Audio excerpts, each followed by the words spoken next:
પ્રકરણ 2 વાર્તા રે વાર્તા। આ વાર્તામાં કરુણાશંકર ગુરુજી બાળકોમાં સર્જનાત્મકતાને પ્રેરિત કરવા માટે વાર્તા રજૂ કરે છે। તેઓ એક મજેદાર વાતાવરણ બનાવે છે જ્યાં બાળકો વાર્તાને આગળ વધારવા માટે પોતાની કલ્પના શક્તિ અને લેખન ક્ષમતાનો ઉપયોગ કરી શકે।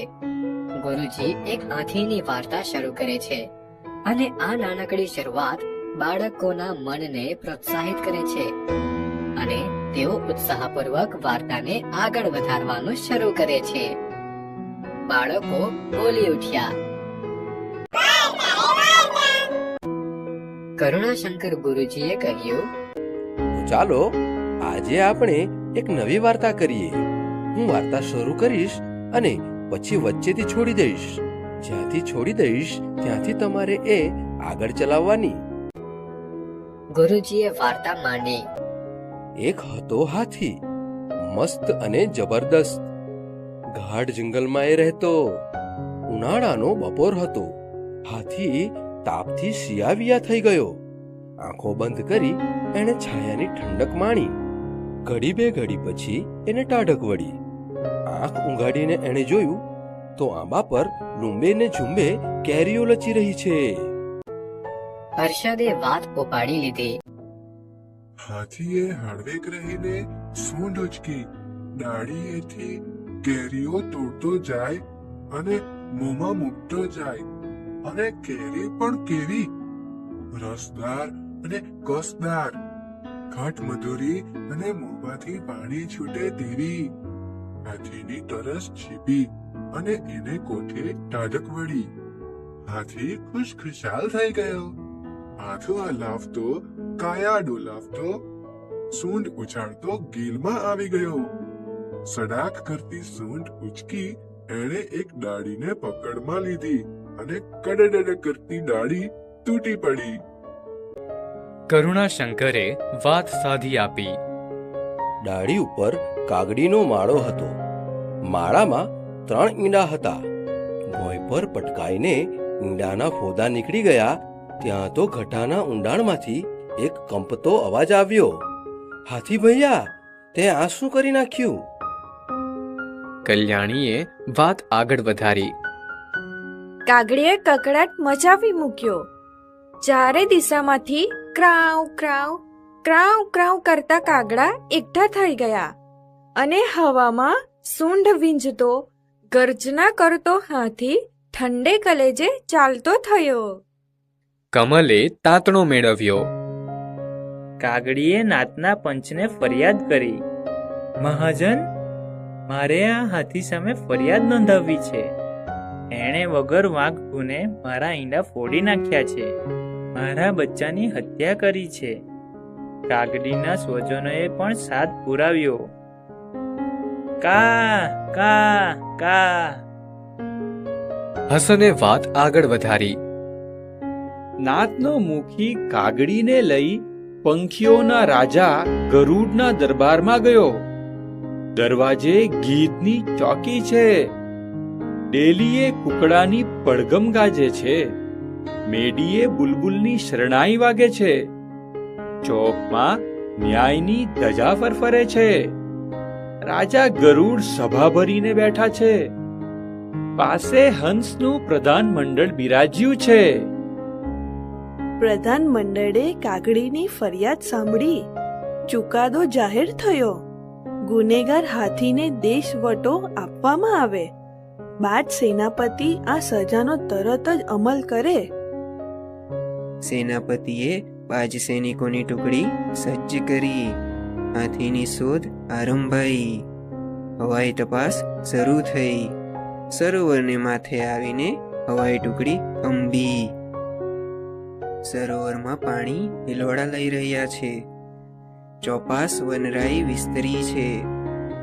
ઝાડના ઝુંડમાં પંખીઓ કલગાન કરે છે। મોર ગહકે છે, કોયલ ટહુકે છે, કબૂતર ઘૂઘવે છે, ફૂલો ગુગુ કરે છે અને કમળવનનો મીઠો પવન હૈયામાં હર્ષ ભરે છે। સરોવરના છાટીપુર પાણીમાં હાથી ઊભો છે। સૂંઢમાંથી પાણીના ફુવારા ઉડાડીએ સ્નાન કરે છે, ઘડીકમાં કમળવનમાં ઘમસાણ મચાવે છે, ઘડીકમાં સૂંઢ ઊંચી કરી ઘેરા નાદે આનંદનો ચિત્કાર કરે છે. કાગડી બોલી ઉઠે છે, મારા ઈંડાનો નાશ કરનારો આ જ દુષ્ટ હાથી. બીજા સાક્ષીઓ પણ સૂર પુરાવે છે, કા કા કા. અને બાજ સરદાર હવામાંથી તીર વેગે હાથી પર ધસે છે. એની પીઠ પર તીણી ચાંચનો જોરદાર ઘા મારે છે. હાથીના રંગમાં ભંગ પડે છે. એ છળી ઉઠે છે. ત્યાં તો બાજ ટુકડી એના પર ચારે બાજુથી હલ્લો કરે છે. ધમ પછાડા કરતો હાથી પાણીમાંથી બહાર નીકળે છે. ઊંચી સૂંઢે અને ઊભી પૂંછડીએ નાસવા માંડે છે. બાજ સેના પીછો પકડે છે. સામે માર્ગ ખુલ્લો છે, પાછળ બાજ સેનાનો હલ્લો છે. હાથીને કશો સહારો નથી, બચવાનો એકે આરો નથી. દોડ્યો જાય છે, હાફડો ફાફડો દોડ્યો જાય છે. હિંમત એકઠી કરીને દોડ્યો જાય છે. અને પાછળ દે માર કરતી બાજ સેના આવી રહી છે. લીલોડા વનની હદ પૂરી થાય છે. સામે ડુંગરની આડી દિવાલ ખડી છે. ડુંગરની પેલી બાજુ વેરાન છે. ડુંગરની સાંકડી ઘાટીમાંથી હાથી બહાર નીકળી જાય છે. અને આમ હાથી હદપાર થાય છે. હાથી ભૈયા, તને આ શું સૂઝ્યું? રોજ સવાર સાંજ પેલા આંબાની ઘેરી ઘટામાંથી એ દર્દભર્યો અવાજ આવતો હતો. એ અવાજ ધોળી કબૂતરીનો હતો. હાથીની એ ધર્મની બહેન હતી. ભૈયાએ કરેલા અપરાધથી એ ગમગીન હતી. એની હદપારીથી એ બેચેન બની હતી. એ હર ઘડી મૂંગું કલ્પાંત કરતી હતી. દિવસો પર દિવસો વીતતા હતા. શું કરવું એ એને સૂઝતું ન હતું. એને એકાએક એક વિચાર આવ્યો. સવારનું પહેલું કિરણ ફૂટતા જ એ ઉડી નીકળી, વન વટાવ્યું, ડુંગરની દિવાલ ઓળંગી, પોતાના હાથીભૈયાની શોધમાં એ નીકળી પડી. આકાશમાં ભાગ્યે જ કોઈ ભૂલ્યું ભટક્યું પક્ષી નજરે પડે છે. ધરતી પર ભાગ્યે જ કોઈ પ્રાણી આંખે ચડે છે. નાના ઝાડવાથી ધરતીના છેડા સુધીનો આખો પટ છવાયો છે. એકાદ આછું પાતળું ઝરણું વહી રહ્યું છે. આખા વેરાન પટમાં એ એકલી જ આંખ ઠારતી લીલી પટ્ટી છે. એ પટ્ટીના ઝાડવાના આછા અધૂરા છાંયડામાં હાથી શરીર સંકોચીને પડ્યો છે. પોતે કરેલા પાપનો એને પસ્તાવો થાય છે.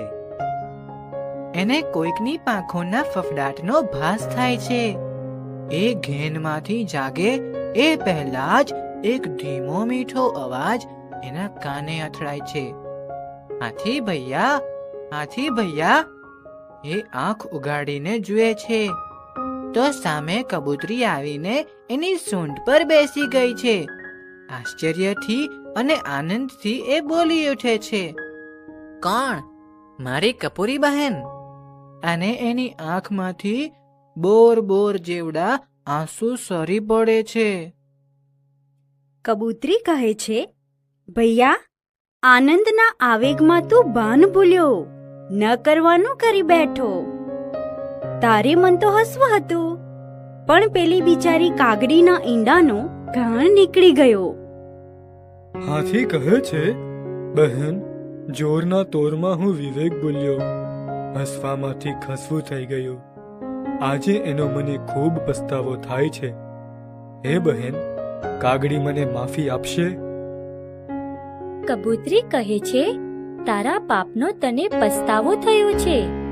એ પસ્તાવામાં તારું અભિમાન ઓગળી ગયું છે. તું કાગડીની માફી માંગવા તૈયાર થયો છે. મારા મનમાં એક વિચાર આવે છે. હું પક્ષીઓના રાજા ગરુડ પાસે જાઉં અને તારે માટે દયાની યાચના કરું. સાચા દિલનો પસ્તાવો કરનારને માફી મળે જ છે. અને કબૂતરી ઉડીને સીધી રાજા ગરુડ પાસે પહોંચી ગઈ. ગરુડે કબૂતરીની વાત સાંભળી.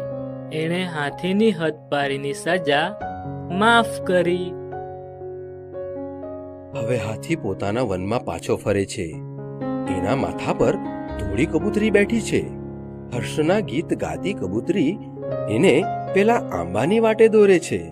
ધીમી ગતિથી એ આંબા નીચે આવીને ઊભો રહે છે. એ ધીમેથી સૂંઢ ઉચકે છે અને લાંબો ચિત્કાર કરે છે. એ ચિત્કારથી આંબાની કુંજો ગુંજી ઉઠે છે.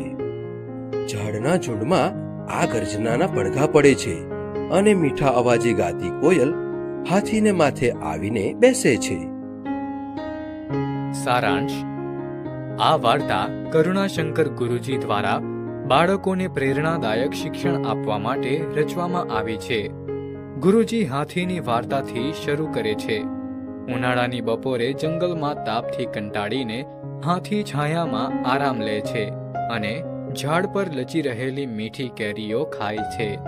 હાથી કાગડાના માળા સાથેની ડાળ તોડી નાખે છે, જેના કારણે કાગડાના ઈંડા તૂટી જાય છે. કાગડી દુઃખી થઈને ન્યાય માટે પંખીઓના રાજા ગરુડને ફરિયાદ કરે છે. ગરુડ હાથીને દેશવટાની સજા આપે છે. હાથીની ધર્મબહેન ધોળી કબૂતરી હાથીને પસ્તાવા અને માફી માટે પ્રેરિત કરે છે. કબૂતરી રાજા ગરુડ પાસે દયાની યાચના કરે છે. ગરુડ હાથીને માફી આપે છે અને હાથી જંગલમાં પાછો ફરે છે. આ વાર્તા બાળકોને નૈતિક શીખ આપે છે કે માનવતા, પસ્તાવો અને માફીની ભાવના જીવનના મહત્વપૂર્ણ અંગો છે.